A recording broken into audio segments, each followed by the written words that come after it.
তাহলে আমরা ইলেকট্রোস্ট্যাটিক ফোর্সের ব্যাপারে পড়লাম, সেন্ট্রিপিটাল ফোর্সের ব্যাপারে পড়লাম।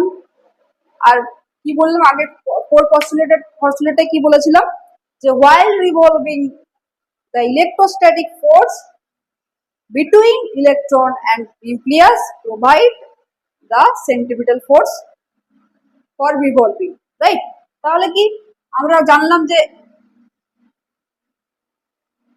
তোমার হচ্ছে এফ মানে হচ্ছে electrostatic force, electrostatic force equal to কি 1/4 ইন্টু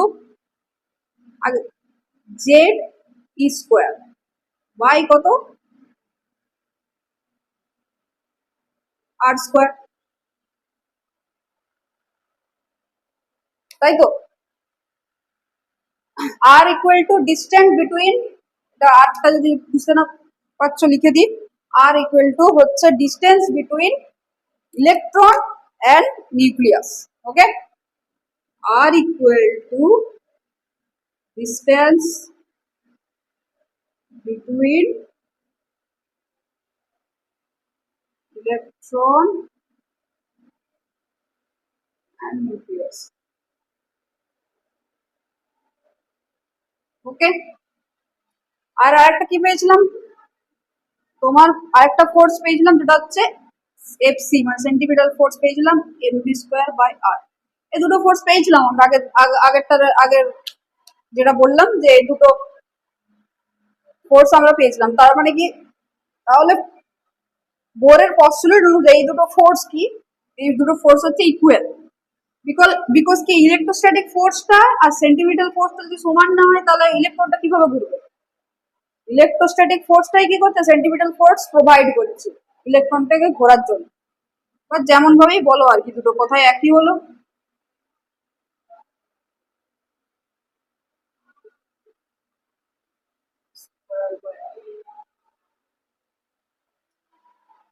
এটা আরেকটা আমরা ইকুয়েশন পেয়ে গেলাম।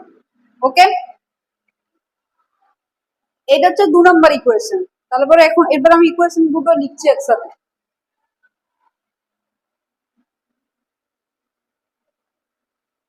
এই দুটো ইকুয়েশন আমরা পেলাম, কিভাবে পেলাম সেটাও দেখলাম। এরপরে দুটো ইকুয়েশন আমরা একসাথে লিখছি। একটা ইকুয়েশন কি,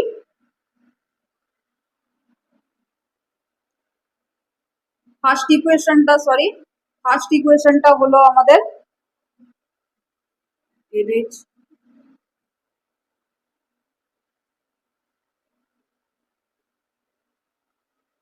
ওকে NH/2 ইকুয়াল টু MBR। এটা আমাদের ফার্স্ট ইকুয়েশন ছিল বোরের পস্টুলেট অনুযায়ী। আরেকটা ইকুয়েশন পেলাম আমরা রিসেন্টলি, সেটা হচ্ছে MB square by r equal to কি পেলাম 1/4 z square by r. Okay, এই দুটো পেলাম আমরা। এরপরে দেখো এই দুটো যে আমরা পেলাম এখান থেকে আমরা কিন্তু ক্যালকুলেশন আগে করে নিচ্ছি, দেন আমরা ফিফথ আর সিক্স পস্টুলেটে যাব। এখান থেকে আমরা রেডিয়াসের ইলেকট্রন রেডিয়াসের যে সেলের রেডিয়াসের যে মানটা সেটা আমরা এখান থেকে বার করব। ঠিক আছে, তাহলে এখানে এই দুটো ইকুয়েশন পেয়েছি আমরা। এরপর কি করব, ফার্স্ট নাম্বার ইকুয়েশনটাকে স্কোয়ার করব, স্কোয়ারিং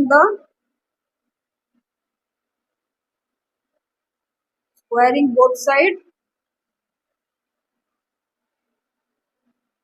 ফার্স্ট ইকুয়েশন।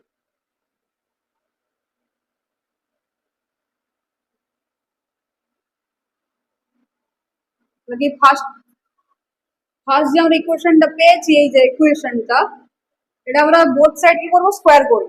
ওকে, তাহলে স্কোয়ার করলে কত পাচ্ছি, N square equal to H square by 4 pi square equal to M square V square R square. Okay, এটা পেলাম হচ্ছে বড় স্কোয়ার করলাম। এরপরে এইটা তো সেকেন্ড আছে, এরপরে দুটোকে ভাগ করে দেবো। সেকেন্ড ফার্স্ট ইকুয়েশন স্কোয়ার করার পর সেকেন্ড ইকুয়েশন দিয়ে কি করব, ভাগ করব। ঠিক আছে, mb square by r, okay, divide by এটা কি হচ্ছে জেড স্কোয়ার আর স্কোয়ার 4 পাই সাই। ওকে, তাহলে এটা কি হচ্ছে, এটা যদি আমরা ক্যালকুলেশন করি তাহলে কি হবে, n square h square by 4r square into r divide mv square equal to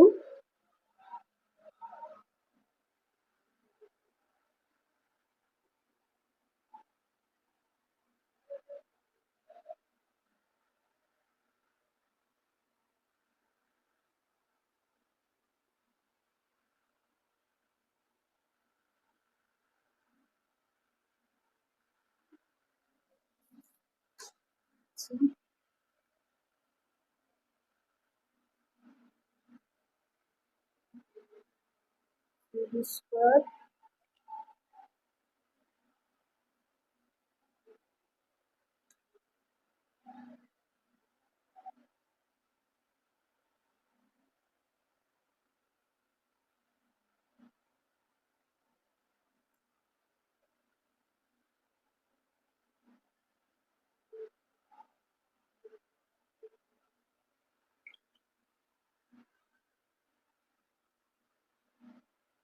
Z square R square 4 pi psi. Okay,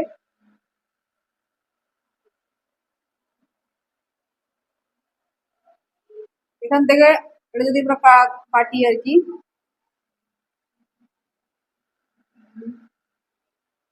N square কাটছে না, M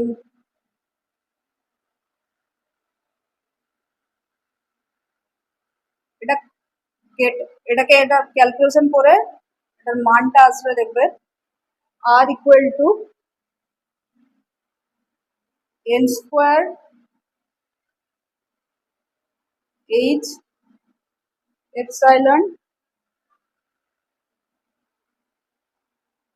by M Z square. Okay, তো আর এর মানটা আমরা এখান থেকে পাবো এই ক্যালকুলেশনটা করে, R equal to N square H epsilon divide by pi M Z square.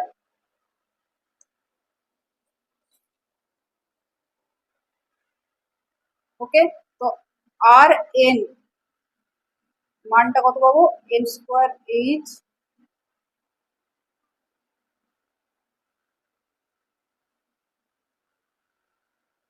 ওকে, এখান থেকে যদি আমরা কনস্ট্যান্ট গুলো দেখি তাহলে কি হবে, আর এই কনস্ট্যান্ট গুলো যদি আলাদা করে নিই তাহলে কনস্ট্যান্ট এখানে কি কি আছে, এনটা কনস্ট্যান্ট, এইচ কনস্ট্যান্ট, পাই কনস্ট্যান্ট আর এমটাও constant. N H epsilon pi M J M এগুলো সবগুলোই কনস্ট্যান্ট, তাই তো, তাহলে পুরোটাকে যদি আমরা কনস্ট্যান্ট ধরে নিই, সরি এনটা কনস্ট্যান্ট নয়, এইচ এপসাইলন পাই এম সবগুলোই কনস্ট্যান্ট, তাহলে h epsilon pi m into N square by Z square.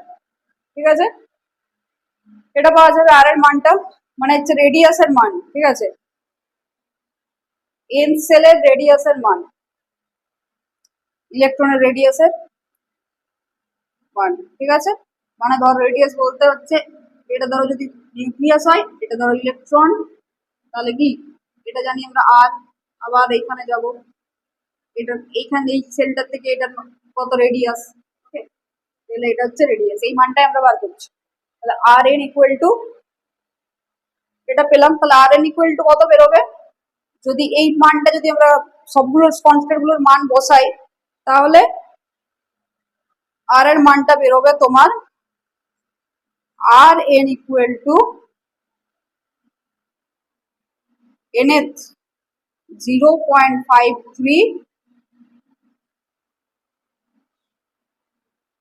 n square Z angstrom. ঠিক আছে, এটার থেকে এরকম ভাবে ক্যালকুলেশন করলে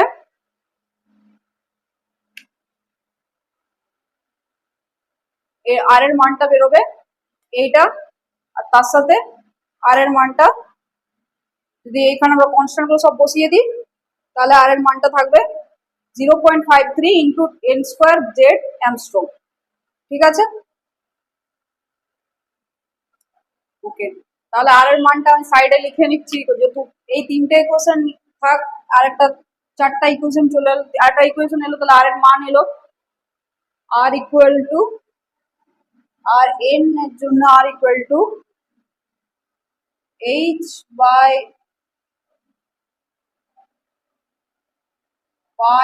M into N square by Z square. ঠিক আছে, এটা আমরা আর এর মানটা পেলাম, বাকিটা মুছে দিচ্ছি।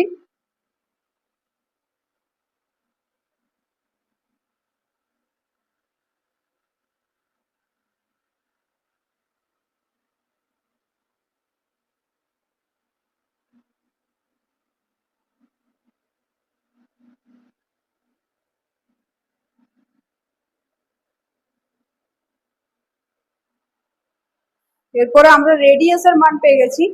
এরপরে আমরা এরপরে হচ্ছে তোমার যদি দেখি, ধরো